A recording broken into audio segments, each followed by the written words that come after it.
Good afternoon, everyone. Um, it's a different Monday morning and Monday afternoon than most. Florida was hit pretty hard, along with South Carolina, North Carolina, and Georgia, with the recent hurricane of Helena. Um, my town, Pasco County, and counties surrounding it took a big hit. A lot of families have been displaced, without a home, lost everything. But in remembrance, we got to remember we still have each other. You're still alive. Material things come and go, but people is what matters. And you've been seeing our community step up. So I just want to thank everybody who's been stepping up to help everybody else in this time. Um, it's a continued battle. There's a lot of people that need help. After this show, I do plan on going. Not that it matters what I'm planning on doing, but we just need to continue to keep helping others during this time. There are other hurricanes that could be on the way, so keep an eye out for those. Hit up your county governments and federal government. FEMA, federal government's a shit show, excuse my language, but FEMA, who knows when they'll be out. But right now we just have to rely on our community and everybody to get together here in Florida, just continue to help each other. And but today we're talking about the Amendment 3 bill. It's the marijuana bill. For everybody that thinks it's just, oh yeah, let's legalize marijuana. It's not that simple with this bill. And I got a guy who knows what he's talking about with this bill. He just debated John Morgan from last week, and he shredded John Morgan. Me personally, I thought John Morgan didn't even present any facts to why this bill should be passed. He just called it racist, and he called it decriminalization, which that's only one part of it. It's not even probably anywhere near what it'll be. But let me bring on Luke. Luke will tell us about where he's from and everything, and he will break down this bill. We'll go into it. Luke, man, I'm grateful to have you on. I just want to say you did destroy John Morgan last week in that debate, and I'm just grateful to have you on today. Thanks, Brian. It's a pleasure to be on. It was great meeting you there too, and thank you for your kind words. Yeah, I think it's really just the fact that the truth was on our side in that debate. I think above and beyond all else, there's a great book called The Bible That Leads My Life, and in the Bible it says, "You shall know the truth, and the truth shall set you free." And I think when the truth gets out there, it's a powerful message. Yeah, so let's break this bill down. I know I only have you for a certain amount of time, but I want to actually break this bill down and let people realize you're not just legalizing marijuana. It has nothing really to do with that. It's more of a corptocracy, Marxism, and evil control of the government, basically. But I want you to, if you can, break it down a little bit, and even for the people that think, even me, I think marijuana helps cancer patients, which it's great and stuff like that. But let's just go into it. Let's break it down so people understand it, to not vote yes on this, because we need a no vote. That's right. Yeah. So this bill this amendment is an absolute mess when it comes to doing marijuana. So the first thing is, if you're somebody who thinks of marijuana in a medical perspective, this isn't about medical at all. It's about recreational marijuana. So that's just really important point of distinction. If you're somebody who supports that, you have a medical program in Florida. If you want to make changes to that, there are things that can be done there. This is about recreational. So it's nothing to do with medicine. And what this amendment would do is, first of all, it creates a marijuana monopoly. And the way that it does that is by only releasing a very small number of licenses, which means only a very small number of businesses will be able to have marijuana companies and produce it and sell it and advertise it. So, and obviously Trulieve is leading the charge. That's a major marijuana company that's publicly listed in Canada. And they have put nearly $100 million into this measure. So they're not doing that out of the goodness of their heart because they want to see policy changed in Florida. Okay, they're a major for-profit corporation. They're not out in the business of doing goodwill. So first off, it's about returning their investment to their investors. And so clearly they're going to be carving up those handful of licenses with a few other players. So that's the first big problem with the amendment. Second big problem with the amendment is that you don't get to opt out in Florida. There's no language in the amendment that lets you say, okay, Miami can have pot shops if they want them, but my town in Naples, we don't want to have pot shops. There is no opt out. Now, most of the other states have allowed for that. So in Colorado, for example, which is where I live, Colorado, 60+% of our cities and towns opted out. We said, no thanks to marijuana stores, no gummy bears and all that stuff. None of that in our communities. And, 70% of California opted out. So that is, Wow, that's surprising that California did. that Because surprises a lot of people. they're huge out there in that. That surprises a lot of, and the reason why is because and I think that, and you touched on this in the lead up to this, some people support decriminalizing. They don't want shops selling gummy bears in their neighborhood, though. Like, people don't, that's the thing with these ballot measures is, people think, oh, well, when people pass the ballot measures, that must mean they support legalization and having an industry. That doesn't mean that.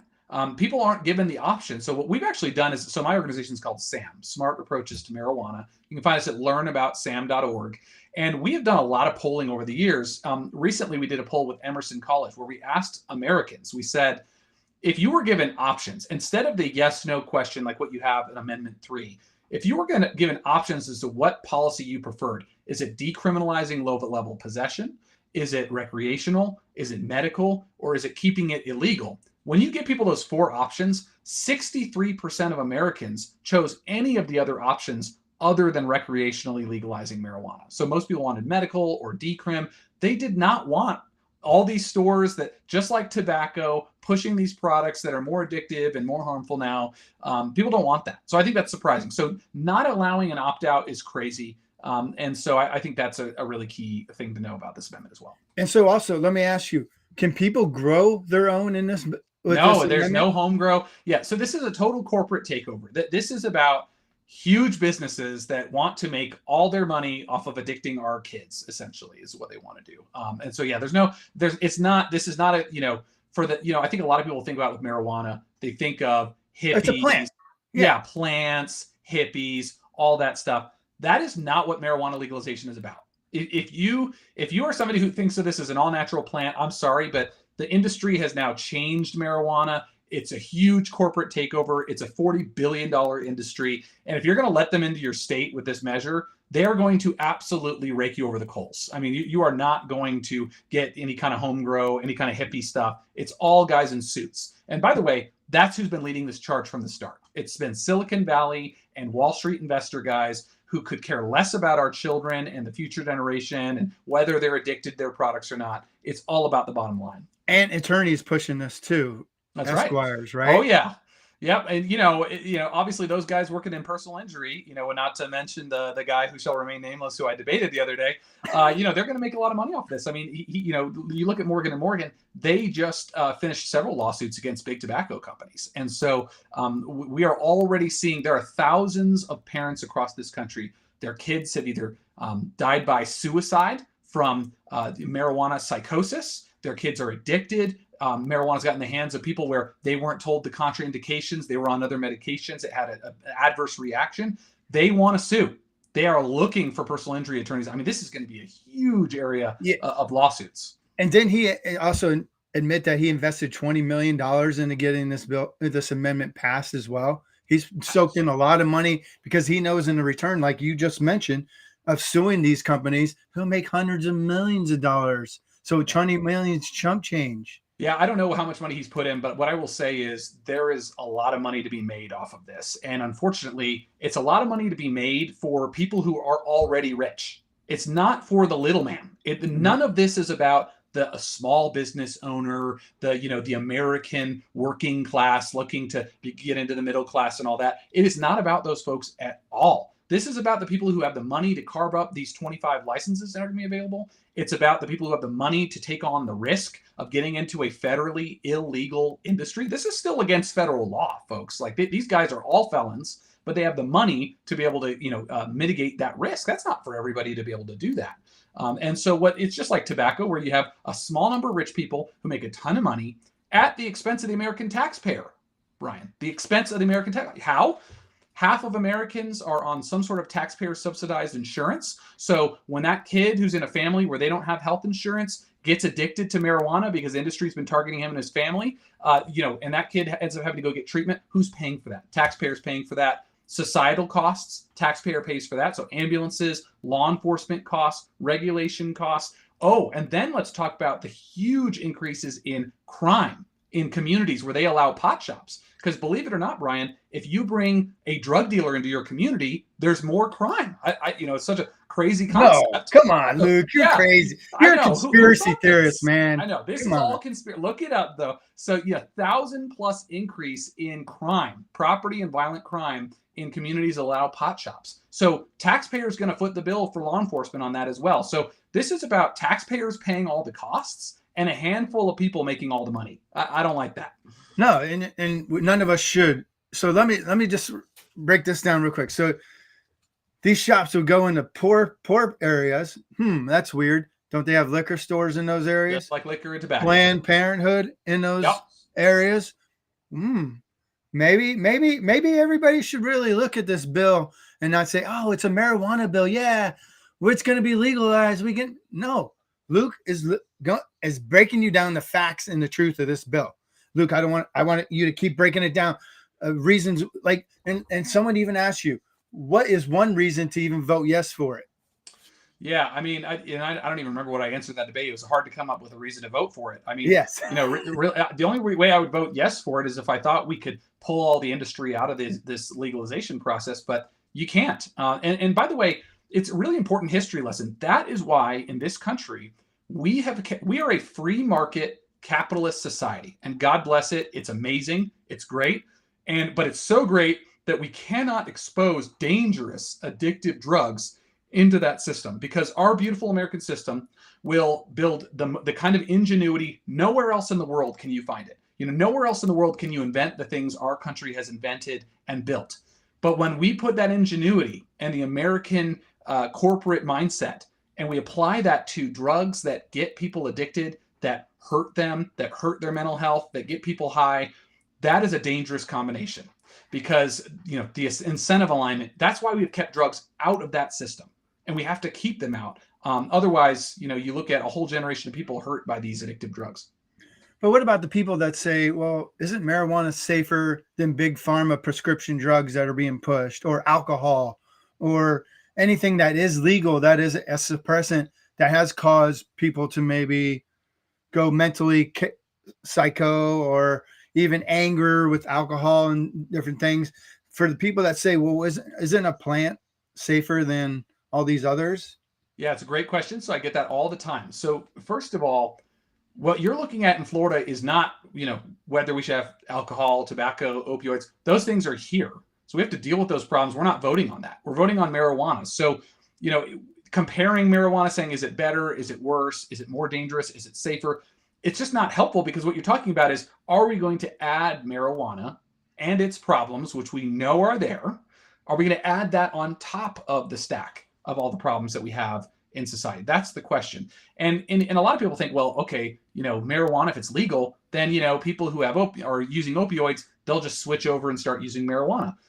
I wish that were true. Unfortunately, it is not true. So what we've seen is, and this is research from the Journal of the American Medical Association, every state with marijuana legalization has seen a 23% increase in opioid overdose deaths, every single state. So marijuana hasn't solved that problem. I'm not saying it's made it worse, but hasn't solved the opioid problem. And all the research we're seeing is showing people don't switch from opioids to marijuana. So that's just really not something that's happening. You'll hear the anecdotes. I have friends, we've all heard of the people who say, well, I got off of all my medications. Good for them, but they're probably the exception. They're not the rule. The research we're seeing is, if you look across millions of people, vast majority of those people are still using their opioids. In fact, some of them are using them even more. So that's a key piece of it. And then I think, looking at marijuana and its other effects, we just have to look at societally, what is marijuana doing? I mean, no one is talking about the fact that these the marijuana is new now. It's not, what we knew 2 or 3 decades ago. It was 2 to 3% potency. THC was just a plant out there, right? Like you were talking about the plant, like that's what it was. Now they have genetically spliced and modified this plant where synthetics, right? They put in synthetic. It's not, they're cooking it up in labs like Breaking Bad. I mean, it sounds crazy. Look it up. Look up what dabbing marijuana is. Look up marijuana concentrate, shatter, wax cake. that's not growing out there in the state of nature. That is not as God made the plant, right? Like, so Yeah. that's not happening. And so now the only marijuana you can get access to is super highly potent stuff. The plant used to be 1% to 2% THC in it. Now you're getting plants where they have 30% THC in it. That is not normal. That's not the way the plant ever was. So you can't get access to a normal marijuana low-key plant anymore. Now we're talking about stuff that's very high potent, much more dangerous to your mental health. Yeah, and I got Dr. Doug in the green room. He's going to break down the scientific aspect of it all. What else can we talk about through this bill that people may see be like, yeah, well, I mean, I never seen anybody OD on marijuana, or they don't go shoot up schools. Well, about the shoot up school stuff. I mean, we don't know all the causal links, but I will tell you, vast majority of mass shooters look at the background of those mass shooters. Like, I'm in Colorado. We had Columbine. We had Century 16. You look in the background of those shooters, they all smoked a lot of marijuana. But that wasn't the only thing they did. But it's just important to note that. So that's a key thing. You're going to hear from the doctor here in a little bit about the issue of marijuana and psychosis. That's something that no one is talking about. But yeah, the marijuana overdose thing, first of all, that's starting to change. There's actually been a couple of documented stories now where we've seen people actually overdose on today's new, highly potent 99% pot. It's a different game as it relates to that.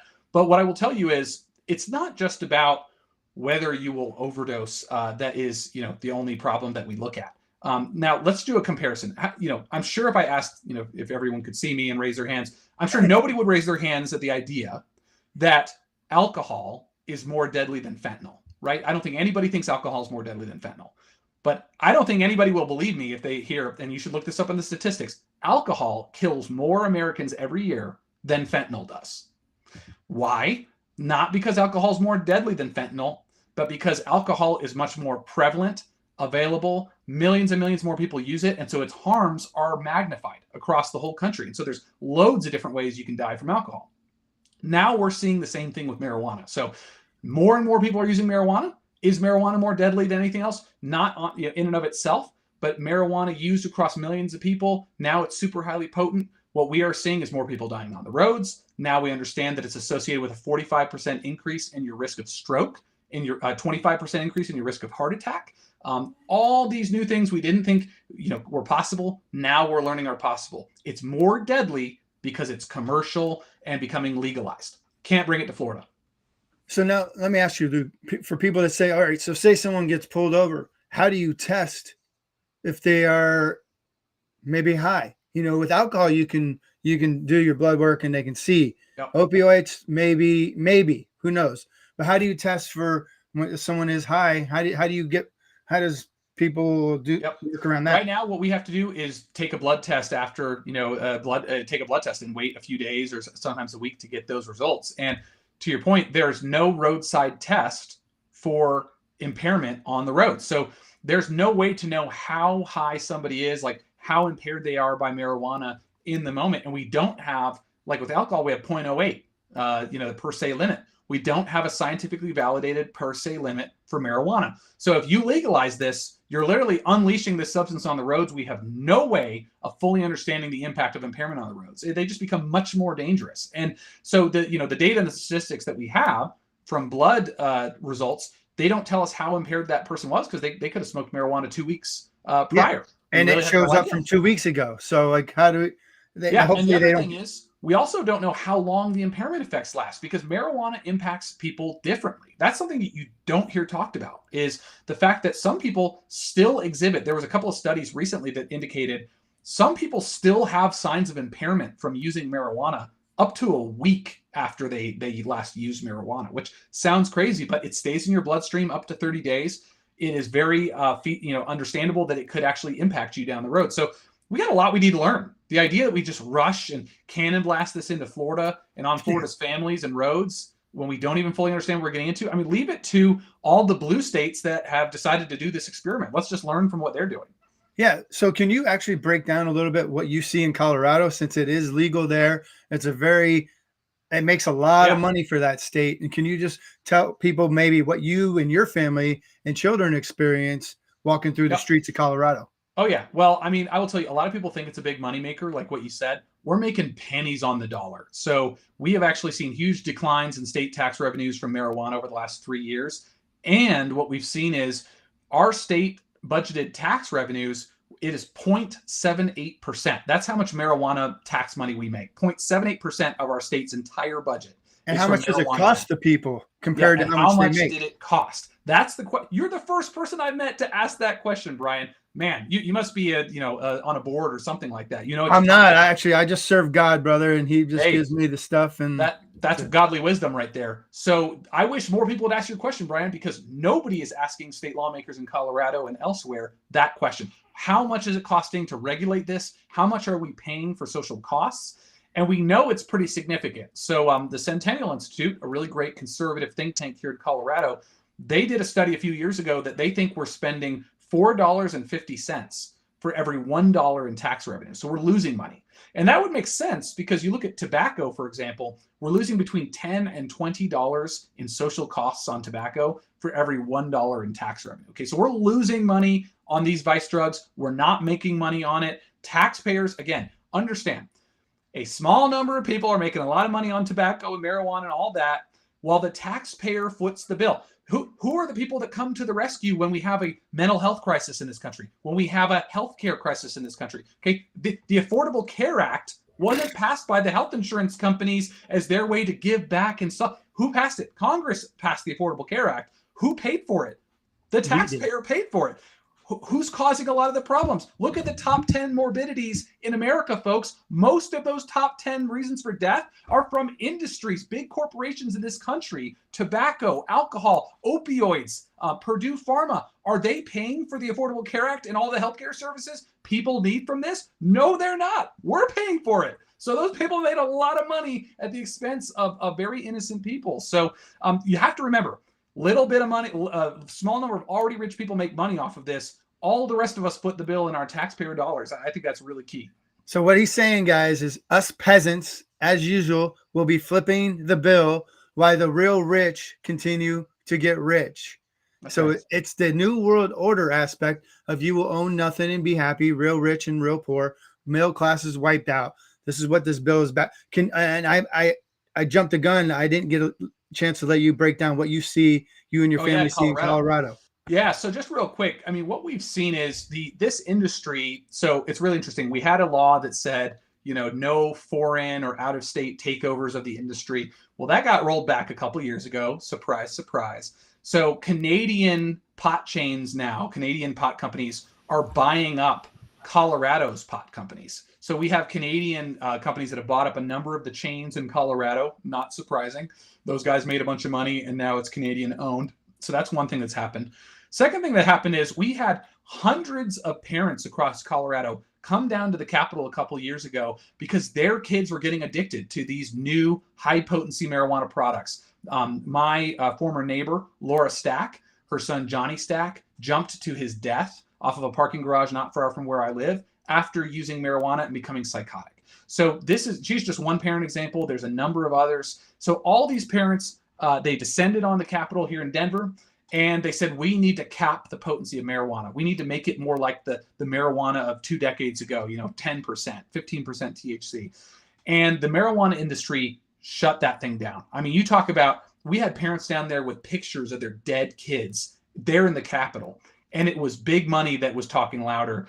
We got a bill passed, but not with a potency cap. It was to do research. Let's look into it. They looked into it, and then that report got shelved. So that was a really unfortunate thing to see happen. But basically, the impact is growing across our families, kids, etc., and the industry is dominating the Capitol right now. So that's the lesson number 2. And then lesson number 3, just more personally for me. I shared an anecdote, a story that impacted my family several years ago at the debate, and you all can check it out on X. But another story I'll just add on to that is a few. Some of us are banned from there, by the way, and we can't. Oh, banned. All right. Well, we'll see if we can get the link out some way. But we can post it here if you want. Yeah, so. Yeah. I don't have it handy, but we'll get it out there. Yeah. So I take I have 2 girls. My wife and I have 2 little girls, 7 and 3, and I took my girls to go play at the playground. and there's two people there lighting up joints, and the secondhand marijuana smoke is going downwind right over the playground where all these kids are playing. And it's just, that is the kind of impact on families that nobody talks about. And it's like the secondhand smoke, obviously the smell is terrible, but it's the impact on our kids' lungs and just, their right to an enjoyment of free open air to breathe as they're playing at a playground. I mean, come on. And so that's an impact. That is an experience that's not rare. It happens all the time to us, happens all the time to other families that are out there. And, by the way, to the people who are like, oh, well, let's make that illegal. Let's just regulate that so the public use doesn't happen. It is illegal in Colorado, and it happens anyway, because guess what? We don't live in a police state in this country. Okay. So we, yes, we've got Big Brother in a lot of ways, and you and I could talk for a long time about that, but we don't have police on every street corner of this country, ready to spot if somebody's using in public, right? So that's unintended consequences of the policy. You got to go into this amendment not just believing everything you read, but using your common sense. If there's more people smoking marijuana all across my state, is it more likely that I'm going to smell it a lot? That my kids will experience secondhand smoke more? Well, I smell a lot of cigarettes, so probably so. So it's really important you use your common sense. The industry's spending a lot of money right now saying, oh, with these ads, it's going to be great. Everything's going to be less law enforcement, no impact on families, kids won't get access. Use your common sense. We know tobacco and alcohol are widely available. They're legal and regulated. Our kids are getting access to those. It's going to be the same thing with marijuana. So anyway, those are my kind of experiences there in Colorado. Luke, you just said use your common sense. I don't know if that's so common. Yeah, I know. That's kind of a steep ask. I know it's hard these days. Yes. Did you want to add anything else we might have missed to the bill? No, I think we covered it. Brian, God bless you. Keep up the good work, and thank you for having me on the show. And people, make sure to check out learnaboutsam.org. That is our website. Thank you for sharing that. I'm glad you shared that. One more time, share where they can find all this. Learnaboutsam.org. Check it out. We have all the information, resources you need, and vote no on Amendment 3. It's not freedom, it's not good, and it's going to change your state in a way you do not want to see it happen. Luke, I'm so grateful you came on today to educate the people on this bill. I hope you can come back on and we can dive into other things later on. Let's do it, brother. I'm really grateful for what you're doing and educating people on this amendment in Florida here. Thank you. Appreciate you. God bless you, brother. Peace. And now I want to go to our next guest, Dr. Doug, who is going to break down the medical aspect, the mental part of this, and even anything else of this amendment that he wants to talk about. And I'm going to let him share his who he is, how he became a doctor, and all this stuff. And Dr. Doug, I want to bring you on. Thanks for coming on, brother. Appreciate you. Sure thing. Good to be here. Thank you for having me. Yes, sir. So can you tell people, like, you're a doctor of what now, and how you started? I'm actually not a medical doctor. I am a physicist. I'm president of a small optical engineering company in Rochester, New York. The reason I got involved in studying cannabis-induced psychosis is that I've had two family members that have suffered from it absolutely horribly. And so I dove into it, and I've spent about the last 5.5 years of my life studying cannabis-induced psychosis and its effects on people, and learned an awful lot. It's shocking, it's horrifying. And, first I think I should define what it is, because as Luke said, not many people are even aware of it. And that in itself is extremely surprising. Psychosis, by definition, means that a person has delusions, hallucinations, and they can be auditory or visual, and paranoia. And those are the three symptoms of psychosis. That definition is rather cold and clinical. It does not in any way portray the horror of this illness or this mental condition. And of course, people with bipolar disorder or paranoid schizophrenia suffer from psychosis. But it can also be drug-induced. And most psychoses in the United States are drug-induced, either from cannabis, and that would be 47% of all cases, methamphetamines, which would be 32%, and all the other psychoactive drugs combined make up the other 21%. So almost half of the cases. You can look those statistics up online, right? Correct? That you just Oh, gave? absolutely. And Where yeah, I'll would give a people look reference. at those up?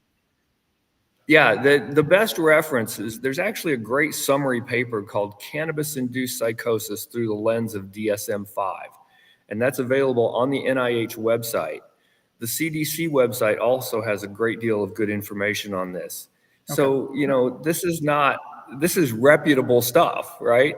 There's Yeah, a I didn't want huge body to of, interrupt. I just wanted people yeah, to get yeah. that breakdown real quick, and before you kept I going. understand. Go ahead. Sorry. There's a huge body of academic work. So, but the most shocking thing here, Brian, is when I started studying this, I found I read study after study after study. And that paper I just mentioned has 69 references, academic references. So most of those references are in that paper. And there's something I want to point out that's extremely important about just the fact that the title of that paper says a lot, where it says cannabis-induced psychosis through the lens of DSM-5.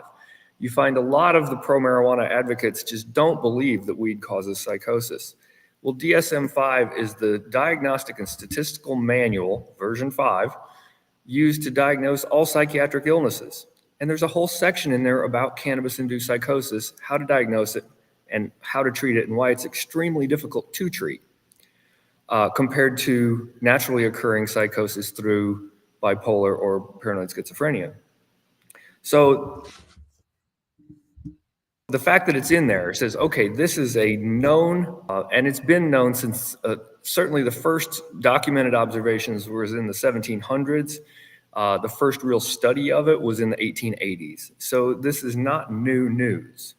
But for some reason, it seems to be almost suppressed news. And, one of the things I presented last week at the debate was that the CDC just recently reported that there were 540,000 cases of young people between the ages of 10 and 24 who were hospitalized over the last 3 years for cannabis-induced psychosis. Then, there's a hospital in San Diego that actually averages 37 cases per day. That would be, if you multiply that by 365 days a year, that's 13,505 cases per year in one hospital in one city. There were over 12,000 senior citizens in California last year hospitalized with cannabis-induced psychosis. And the problem is so big in Boston that Boston University Medical Center just added a whole new program to treat cannabis-induced psychosis patients because they weren't prepared for it. In general, most people with cannabis-induced psychosis don't end up in the emergency room. They're so psychotic that they end up in local mental facilities. Like here in Florida, we have these Baker Act facilities where people are involuntarily forced to get treatment when they're a danger to themselves or others. If you go to those facilities, they're full of people with cannabis-induced psychosis. And Now, can I ask you something police real see quick it on all the that topic time. real quick? Yeah. Yes. So when they go to those hospitals and they start getting, so they take away the marijuana, but what about when they give them the big pharma prescription drugs that supposedly help Okay. Yes, but that also affects them too. It confuses the matter dramatically, and I'm going to explain why.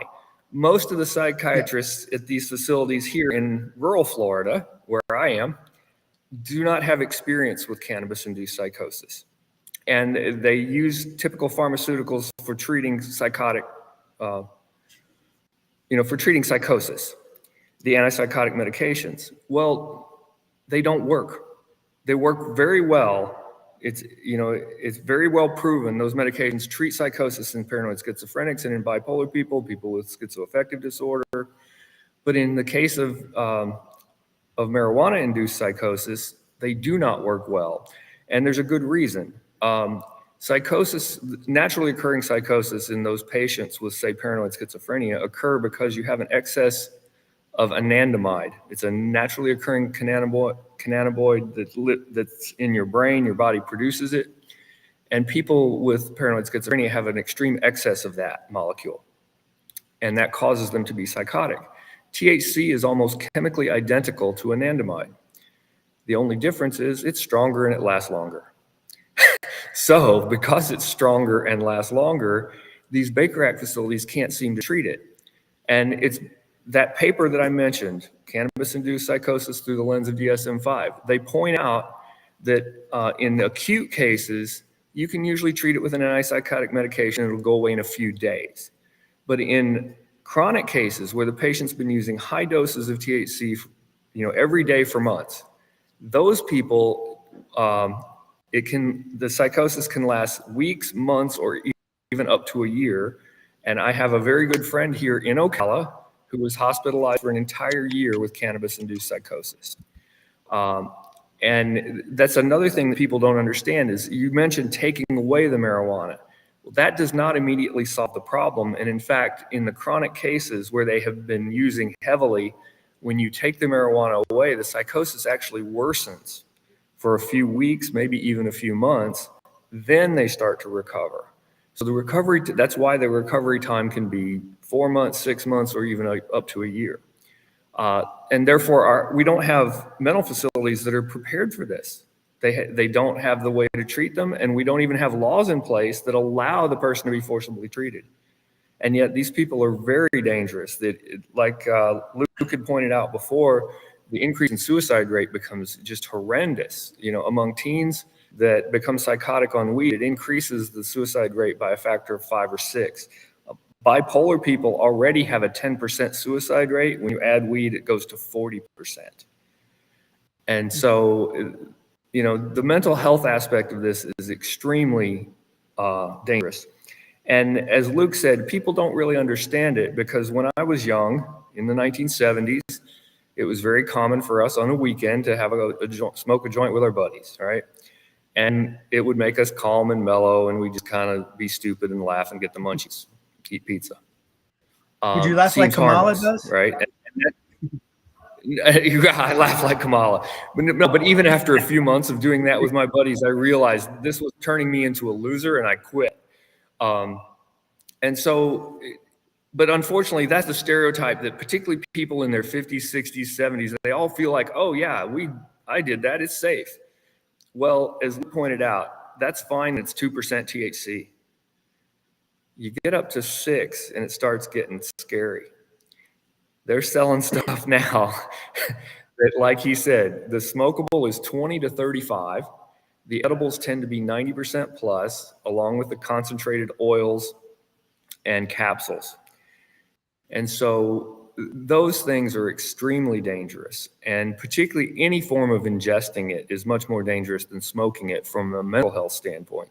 Sure, the smoking is worse for your lungs, worse for your heart, but ingesting it is just horrific for the mind. So everybody needs to be aware of the danger with that. And, there's this whole thing about THC limits, and that's come up in legislation several times, and it always gets shot down here in Florida. It's stupid. Now, you you've think about with went and alcohol. spoken in Tallahassee, haven't you, Doug? No, I've went and tried. spoken at I haven't been able to get anybody to. No, I haven't gotten anybody to listen to me. I'm very frustrated. Oh, no? I've made a lot of effort to get to my politicians. I've tried to get to the state surgeon general to discuss this, and unfortunately, Even the none of them governor have too, right? returned. Correct. None of them have returned my calls or emails. Although I do have a contact at the Office of Drug Control that's been very kind working with me, so we expect to make some progress there. This is something that people are simply not aware, and it is largely because of the increase in THC levels. Now, one of the things I want to debunk is when people hear of these cases, they immediately jump to, well, it couldn't have been the weed, it must have been laced, right? It must have had something else in it. Somebody put PCP in it or whatever. Well, that's absolutely untrue. I'm not quite sure why, but people don't seem to understand that THC, being a psychoactive substance, can cause psychotic behavior. Seems kind of obvious to me. and yet people don't want to admit that because they love their weed. And I'm going to give you a case because I want to get into sort of what happens here. When they become psychotic, you know, I often say we have delusions, hallucinations, and paranoia.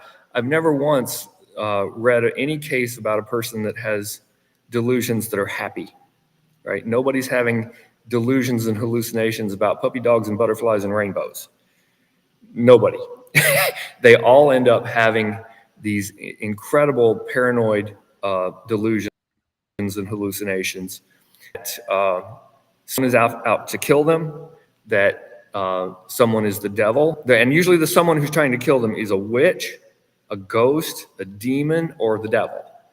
And so they have these horrific demonic hallucinations and delusions. And they often feel like that person, one of their family members or their kids or their parents or whoever, sometimes strangers, are the devil or a demon, and they have to kill that demon. I mean, it's literally that bad. And what I didn't get to, I'm sorry, Brian, I'm jumping around a little here, but I started. You're okay. We got off track. I started to tell you about all these studies that I read about how many people become psychotic on weed. And I mentioned that those are all listed in that paper, the same paper in the DSM-5. And I've read study after study, small, large, domestic, foreign, laboratory studies, field studies, individual case studies, and all of them show that anywhere from 9 to 15% of all users become psychotic. That's a huge number. When you consider that there's already about 2.5 million users in Florida, that means we have somewhere around 250 to 300,000 people that are becoming psychotic. Nationwide, we've got over 50 million users, so that's, say, roughly 5 to 7 more psychotic people. That's a horrific burden on the country, on the mental health system, but it's also, I mean, look at the individual and how the individual is suffering. And the reason I use the word horror is I just told you that, the patient usually ends up with these really frightening delusions that someone's trying to kill them and that their family member is a demon. So their mind they're horrified, they're frightened to death, but then they terrorize the people around them because of their own horror. And it's a very difficult situation. Now, I want to step back and say that's sort of the end result. The beginning usually starts off with delusions of grandeur. So they're not that horrible. You know, I said there's no puppy dogs and rainbows and stuff, but a lot of times the patient will start thinking they have superpowers and they're hearing from God and God has granted them all these superpowers. And then they'll think that they're superstars. They're like a super rock star and they make millions of dollars. And one kid, thought he owned a bank, and another kid walked into a hospital and wouldn't pay for his lunch because he said, well, I own the hospital. You work for me. Well, he's Doug, a 19-year-old. You can't identify as anything you want these days. So maybe that's what you can. That's right. You can. You can identify as a rock star bank owner who owns a hospital, and you're 19 years old and you're really just stoned on weed. Sorry, I had to joke with you. Right. But you still have to pay for your lunch. Yes, sir. And, yes, sir. But anyway, so this is the reason I'm so opposed to, legalization, to make it more available to more people. Luke pointed out you asked about the mass shooters, and Luke pointed that out. Well, I listened to the entire testimony. I shouldn't say a testimony, the interrogation of Nicholas Cruz at Parkland High. He killed 17 or 19 people or so down there at Marjorie Stoneman Douglas High School.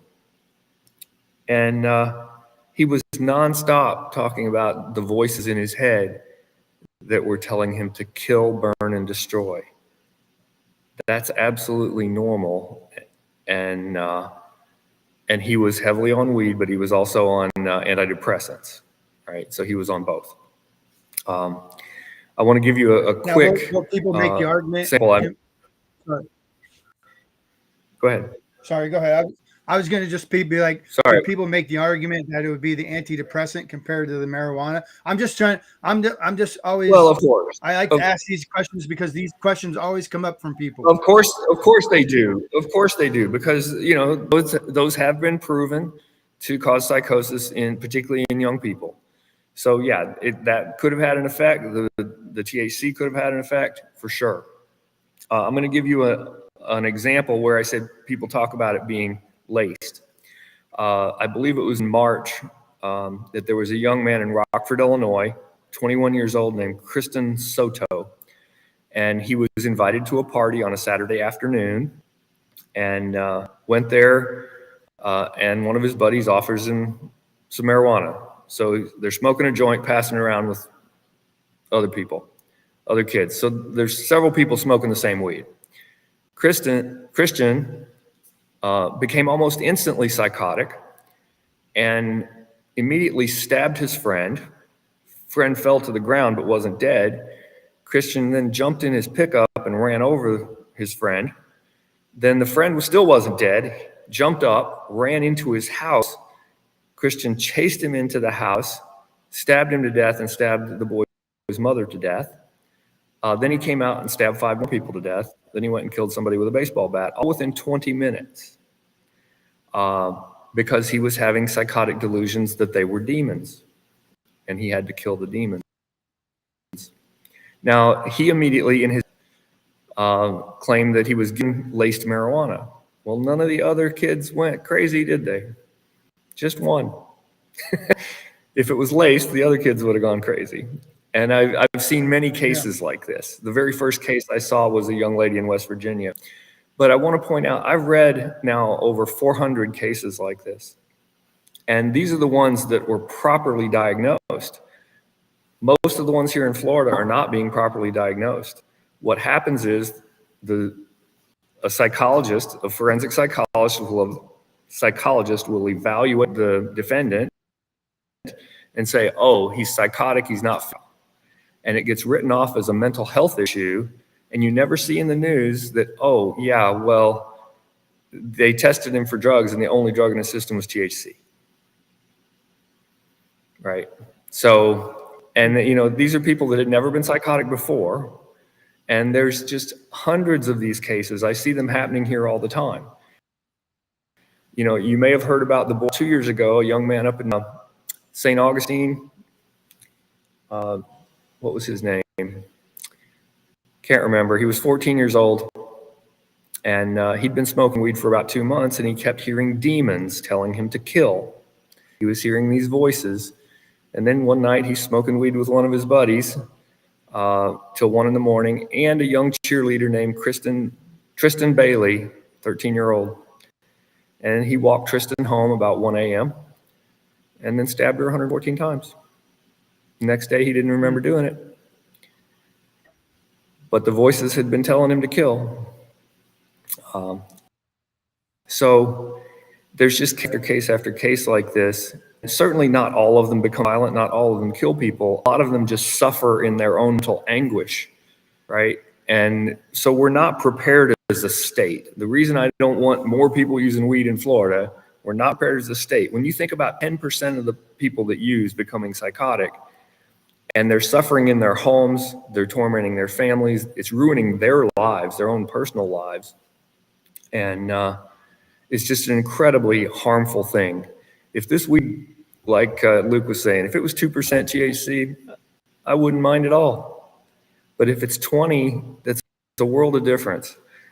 Let me point out this issue again. So I was telling you about the concentration limits, right? And we do have concentration limits on alcohol, right? You can't go buy 100% pure ethanol in the liquor store. But so I was telling you about the THC concentration in the weed itself. But then there's the dose, like, okay, how much a person use each day? And I've listened to several doctors talk about this. And there's a very good psychiatrist named Eric Messamore who has a YouTube video, and he's actually pro-legalization because he feels like people have the right to use it or not. He just wants people to be educated. So Eric explains exactly, there's an hour-long video called Cannabis, Psychosis, and Schizophrenia. And he gives a perfect scientific explanation of this. And when asked sort of, okay, what's the dose? You know, is there a dose that's safe? He says most of the research shows 12 milligrams a day of THC, right? 12 milligrams a day is considered safe. Some people it's less, Now, is that some for people it's anybody more, for but he any said weight 12. limit? Doc? No, it varies tremendously by person, you know, and they can't necessarily correlate it by size of the person, because it's really going to depend more on your genetic makeup than on your physical size. But, you know, they consider 12% to be reasonably safe. The FDA has approved one drug called Marinol, and in that the dose is 2.5 milligrams total. Well, it's very common for medical marijuana patients to be taking 50 milligram capsules. And they may take 1 a day, 2 a day, 3 a day, 4 a day. May take 100 milligrams, 200 milligrams. And yet the FDA limits theirs to 5 milligrams. So we're talking 20 to 40 times what the FDA is prescribing, right? And that's just super dangerous and super insane. Am I opposed to Marinol? No. If the uses of marijuana were all FDA approved, I'd be all for it. If they had done all the proper testing and they know what it's good for, but to just legalize high dose THC randomly and let everybody use it is incredibly dangerous.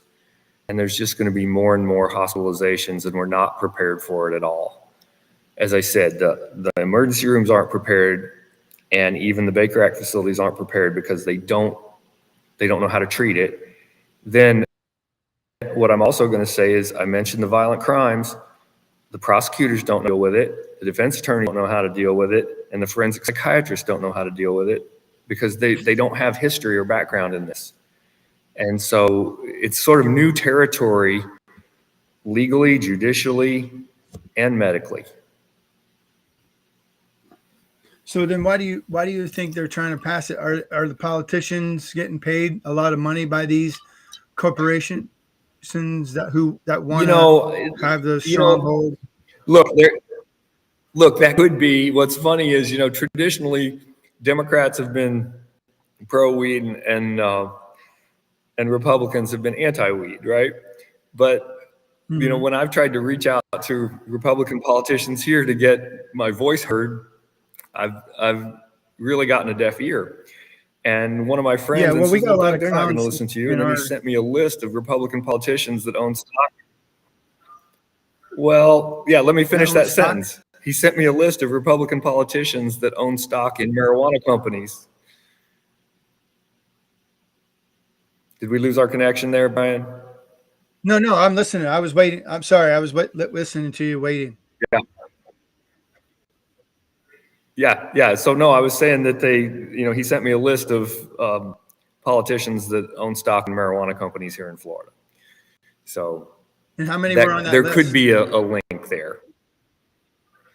Just 8. Just 8. Do you know the names offhand by any chance? I don't, but I can look that up for you.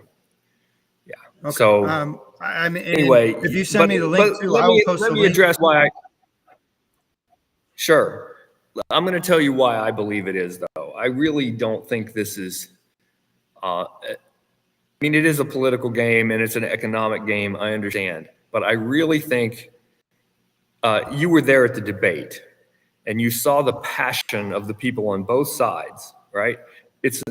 It's an extremely hot button issue for people on both sides. And I don't even understand why. Like, it should be a calm, logical discussion, and it's not. Everybody's incredibly emotional. And, yes. and all I was doing while I was there, right, I'm reading facts from the CDC report on morbidity and mortality. And I'm getting booed, I'm getting yelled at by lawyers and doctors and educated people who are freaking out that I'm just reading some facts from the CDC. and so my opinion of this, Brian, is that people love their weed so much they don't give a damn what the consequences are. And I think this is particularly true of the people that are sort of in their 50s and 60s, maybe even 70s.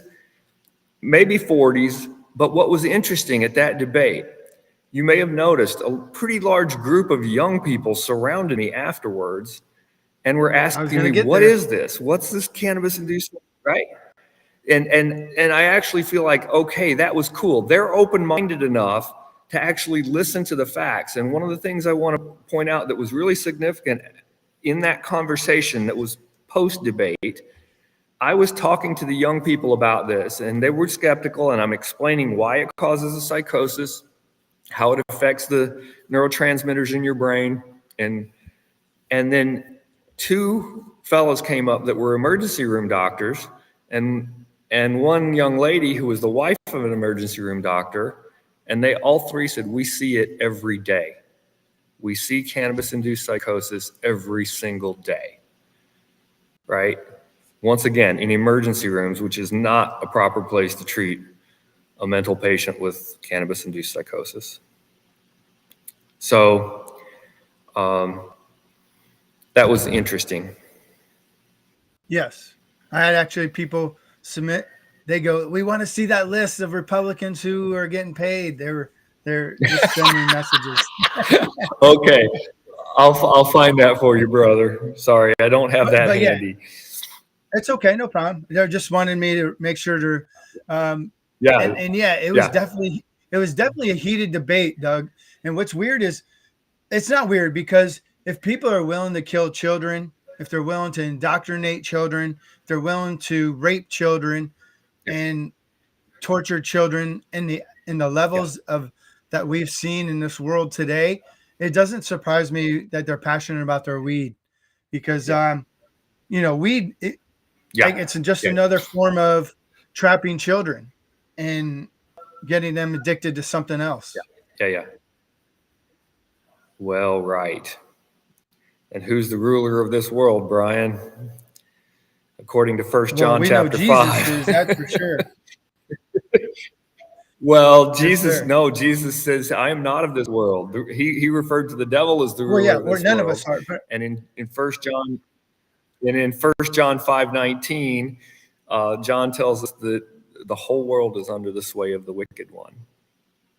So all those things that you just said, all the evil being done against children, is because the whole world is under the sway of the wicked one. So there we have it. It's interesting, Sorry, I guess there's a delay. There's a delay on your end, so I apologize. No, I'm sorry. My internet may be a little too slow. It's as I mentioned, I have satellite here, and it's rather cloudy. So on cloudy days, it's a little rough out here in the country. No, I don't know. I don't know where I was there, Brian. I think we've covered it pretty well. If you have some other questions. No, I guess more. We touched on it. I appreciate you coming on and explaining this. I know there's many other things you and I can discuss, but I just wanted to focus on this amendment today to really educate people, and because it's about speaking the truth. It's about standing on God's principle, and that's what we really need to stand on. This isn't about just legalizing marijuana. This is a corporatocracy. This is a health crisis that would happen. And I just really appreciate it. If there's any websites or anything that you want to put out, please put it out. Yes. I want to point out one more statistic, and then I'll give you a good website. Luke mentioned addiction, and there's a narrative out, particularly marijuana people, that it's not addictive. Well, okay, once again, let's go to the CDC website, look up their page on marijuana, and they tell you that 30% of all users become addicted. 30%. Right? So we got 30% becoming addicted, 10 to 15% becoming psychotic. This is an incredibly dangerous drug. And yes, for the other people, let's say the other 70%, not dangerous. So are we willing to legalize something that only affects 30% negatively, right? And, there's the alcohol debate too, right? Where pro-weed people say it's safer than alcohol. Well, okay, that depends on what you mean by safer. When it comes to psychosis, no. It's much more psychotic than alcohol. There was a study in Denmark where 0.04% of all alcohol users over their lifetime have a psychotic episode. But as I said, it's 9 to 15% for weed. So big difference between 0.04 and say 10%, right? Huge. Yeah. So from a psychosis standpoint, this is an incredibly dangerous drug. And in terms of where to learn more about it, I have not created a website myself. I'm actually working on one, but it's not ready. In the meantime, there is a wonderful lady named Aubrey Adams who has, she's personally suffered, her family has suffered greatly from cannabis-induced psychosis. And she created a website called everybrainmatters.org. And she covers really every aspect, the dangers of marijuana on that website. It's focused largely on younger people, but not solely. And so she covers this. She's got many cases of cannabis-induced psychosis on there, stories you can read and testimonials to listen. And unfortunately, testimonials of many parents who've lost their kids, where they become psychotic and jump off a building or jump in front of a train, just horrific stuff. And she's told me that she's worked with over 1,000 families now. So this is not some small thing that's rare. This is incredibly common. And, somebody at the debate, kind of snapped back at me, said there were over 540,000 cases, according to the CDC, only among young people, not counting all the psychos that are 30, 40, 50 years old, because most of the murderers are in that range, by the way. They're not the kids. The kids usually kill themselves. The older ones kill other people. And almost always with knives, sometimes with cars. Very rarely do they use guns, but sometimes they do. So Aubrey Adams' website covers everything. It covers what it does to your brain, your academic performance, how it messes up your life in general, depression, anxiety. But she also covers addiction and psychosis and cannabis hyperemesis syndrome. Cannabis hyperemesis syndrome, I don't know if you're aware of it, but there's many hospitalizations for that. That's also a thing that you can talk to any emergency room doctor and they'll tell you they see it all the time. This is where the person's using weed and it makes them vomit profusely and scream. And they call it scromiting because you're screaming and vomiting at the same time. And there have been deaths from this because the vomiting is so bad. So that's another side effect.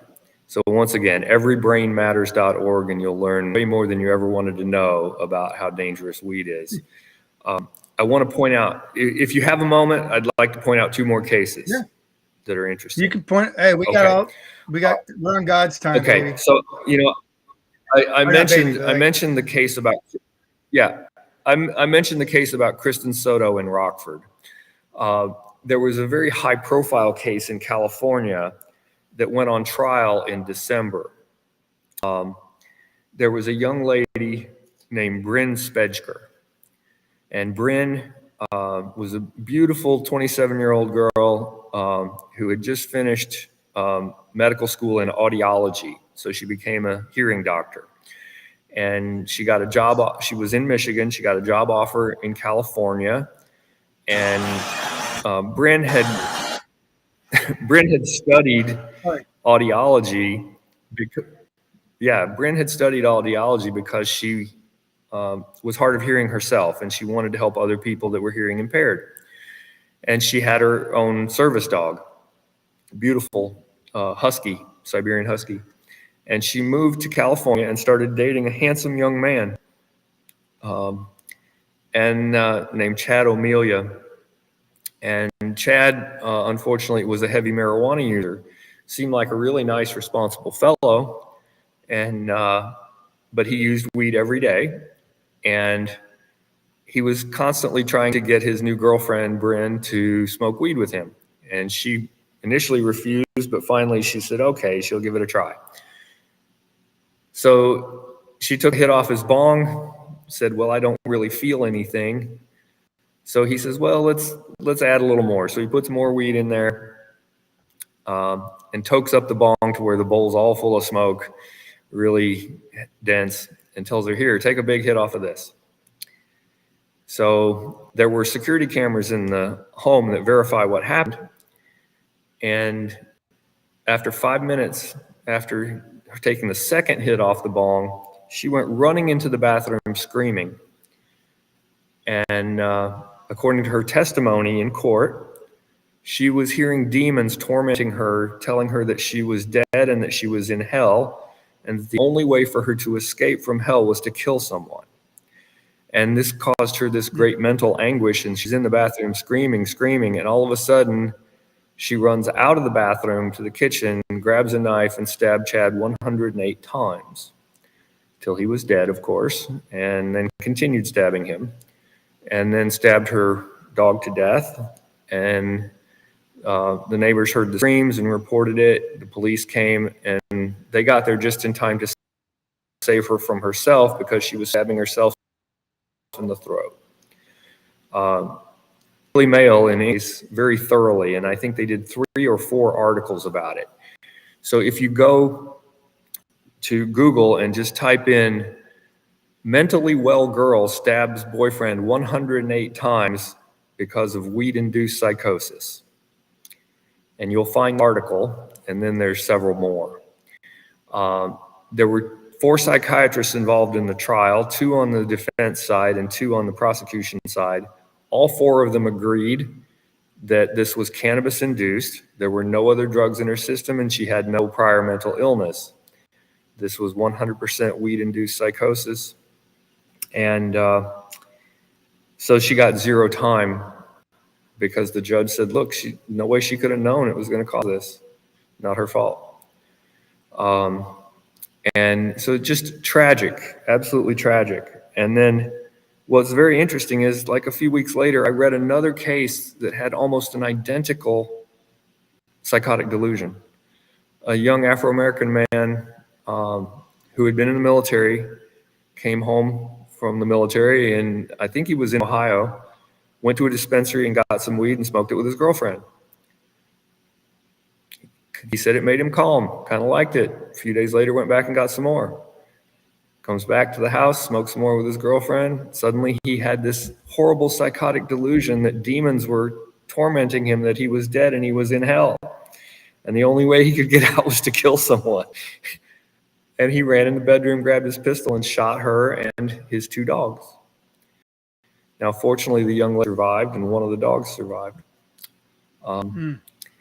But those are a little bit unusual. And what I mean by that, the delusions are actually normal. To have those kind of tormenting by demons. So when I'm telling you the person hears demonic voices, that's what I mean. Things like that. And usual about those cases that it happens quickly. You know, the one with Kristen Soto was also quick. Most of the cases I've seen are prolonged, where the person starts off smoking weed and just starts smoking more and more. They're smoking it every day. Now they're smoking 3 joints a day. Now they're smoking 6 joints a day, so on. And over time, that THC builds and builds and builds because they're consuming more THC than their body can metabolize. As Luke said, it stays in your system for 30 days, right? And so if you're every day adding and adding and adding to that, the THC levels in your blood just build and build and build. And then they have a psychotic breakdown. So it's usually from prolonged use of high doses. But I've now seen at least 3 cases, 4 actually, that were instantaneous, right? And let me add something else to that, Brian, because people that already have mental illness this happens to? And the answer is no. I mentioned that it's sort of in the 10 to 15% range of people that become psychotic. So let's just say 10% to make this easy math. So if 10% of the people go psychotic, half of those are people that are in high risk groups. So those are people that either have a mental illness themselves, like bipolar or schizophrenia, or that they have a family predisposition, right? Great uncle was psychotic, great aunt was bipolar, whatever. But the other half are people that have no such history, no personal history of mental illness, no family history of mental illness, just perfectly mentally well people who suddenly become psychotic on weed. So we don't have a way yet of predicting it. There's over 108 genes that have been isolated that we do know makes a person more susceptible. But then there's people that don't have any of those 108 genes that still become psychotic as well. So we don't know a definitive, answer to who will become psychotic on marijuana. When I mentioned these studies too, some of these were 20 years, where they literally followed patients for 20 years. And so this is not just, short-term stuff. And one of those was 18,000 patients, one was 6,000 patients. So, these are statistically significant. And then I've seen other cases that are small with only 50 patients and so on. So, but what's interesting is they all agree, to within a few percent. And you're just giving statistical facts. You're not going off of some blowhard or clowntition or anything like that. No, you're giving real statistics, real medical. Absolutely. And Brian, I didn't get into this. I never wanted to study this, right?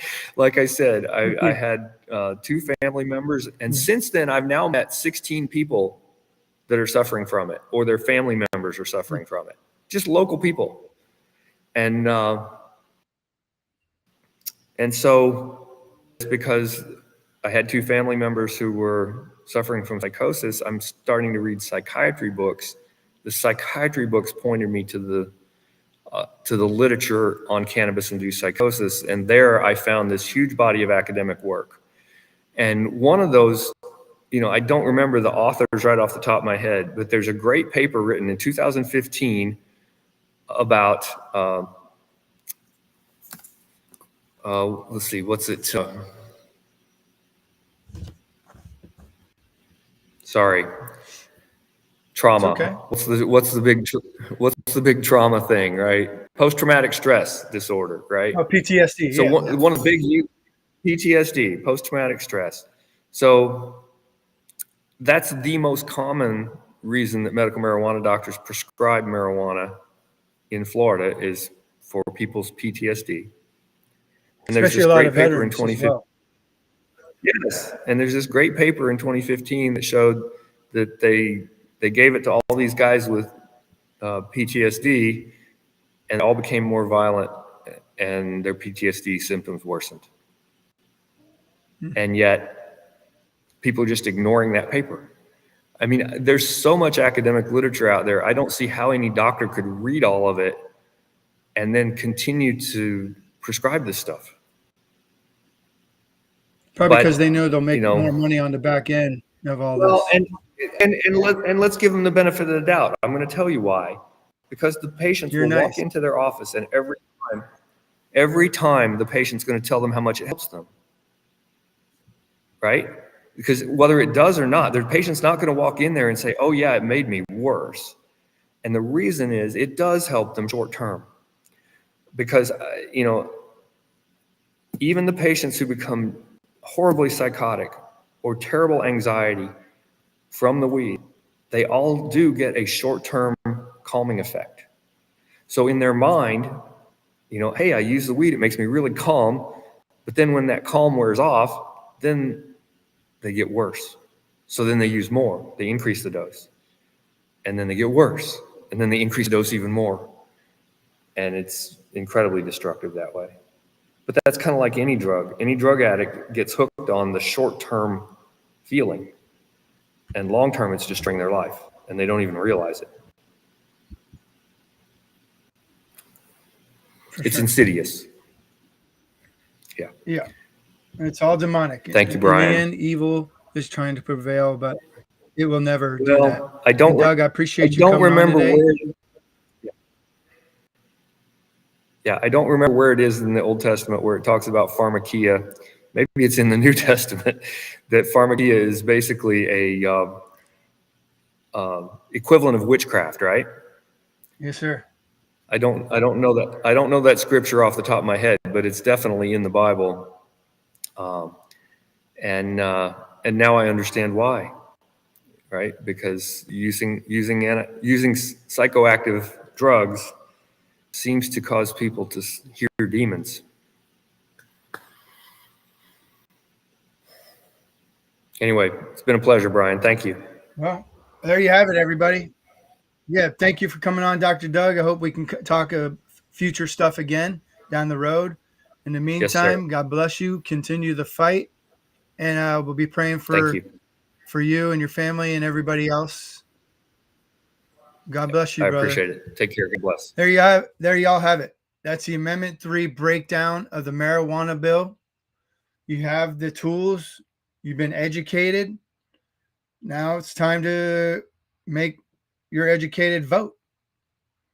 Do what I'm not here to tell you what to do or how to do it, but just make the right vote for what you think is good. We're in a battle of good versus evil. That's all I'll leave you with there today. Remember, God bless you all. To all my Florida brothers and sisters, let's keep joining together in the community. Keep helping each other out. Keep just spreading the love. You know, faith, hope, and love. And the greatest of them all is love. Love thy neighbor. Take care of your community. God bless you. Do not rely on the government for anything, just like this marijuana bill.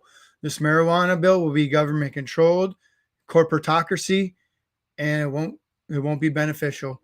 Just like our government doesn't benefit us in any capacity. All right. Peace out, brothers and sisters. Love you guys.